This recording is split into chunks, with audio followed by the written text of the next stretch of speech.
Yon, good morning mga kaola, mga kabisdak. Ano ba yan?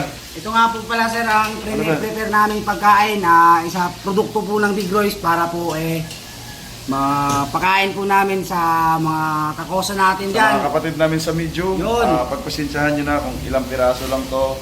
Pero marami na rin matutuwa kung Opo. ilan man to.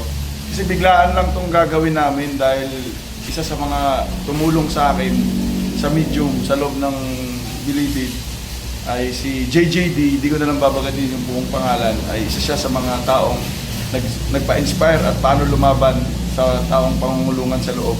Kaya ngayon, birthday niya, so in-invite niya ako sa loob na makabisit. So ngayon, nagdala na rin ako ng konting mga ilang packs na makakain na rin ito, mga pagkain namin sa Big Royce na ihahanda namin sa kanila.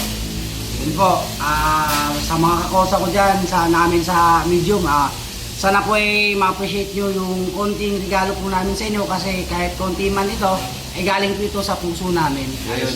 Ayun, maraming salamat po. Oo, Support. basta soon, ito yung gagawin namin. Pupunta kami sa mga iba-ibang mga kulungan na mga kailangan ng pagkain.